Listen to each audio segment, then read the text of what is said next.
हरियाणा की धरती और शिक्षा का गलियारा आज एक ऐतिहासिक पल का गवाह बना।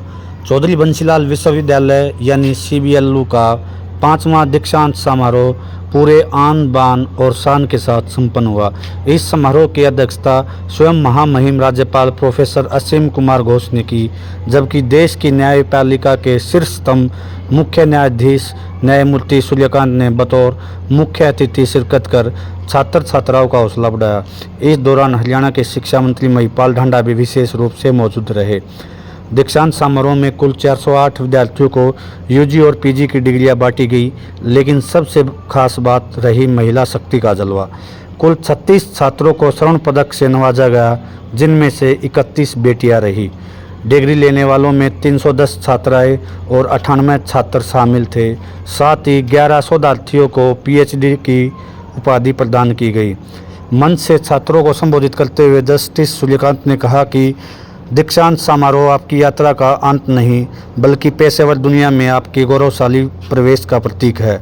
आर्टिफिशियल इंटेलिजेंस यानी AI पर अपनी राय रखते हुए CGI ने साफ किया कि जज अपना फैसला सुनाते समय AI का प्रयोग नहीं करते। उन्होंने AI के सकारात्मक पहलुओं की तारीफ तो की, साथ ही इसके नकारात्मक बिंदुओं पर उठाए जा रहे प्रिवेंटिव स्टेप्स का भी जिक्र किया।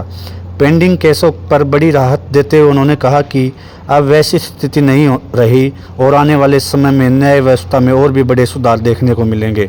चौधरी बंसीलाल विश्वविद्यालय का यह 5वां दीक्षांत समारोह न केवल डिग्रियों के वितरण का उत्सव था, बल्कि हरियाणा की बेटियों की शैक्षिक ताकत का एक बड़ा प्रमाण भी था।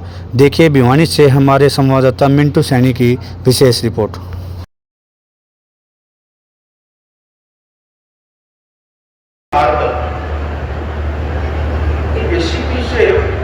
very hard work, but that is not what ships are made for.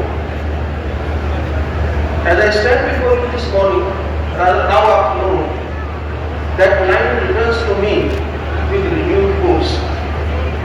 For years this university has been your harbor, a place of structured shelter, where you have grown within a familiar and maturing environment.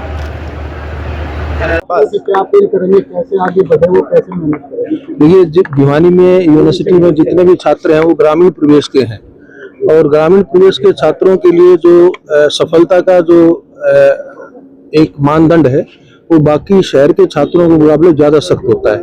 और उसका इसका उनके पास जवाब है कि वो अच्छी मेहनत करें, लगन से काम करें, निष्ठा से काम करें, और मेहनत करेंगे तो रिजल्ट जरूर आएगा। सर, जुडिशरी की बात करें तो न्याय जो आम आदमी तक गाँव तक पहुँचे, उसके लिए जो AI आजकल किस प्रकार से?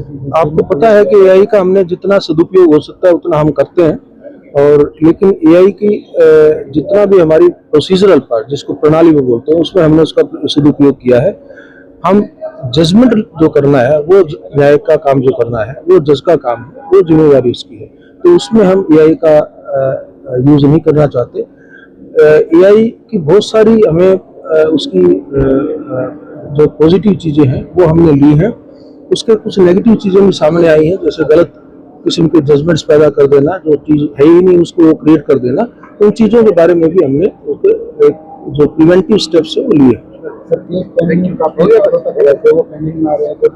ये देखिए, हमने धीरे धीरे, आप देखेंगे ये पुराने प्रश्न है कि इतने सालों तक लंबित रहते हैं। इस वक्त ऐसी स्थिति नहीं है, बहुत सारा सुधार हुआ है और आगे आगे सुधार होते जाएगा।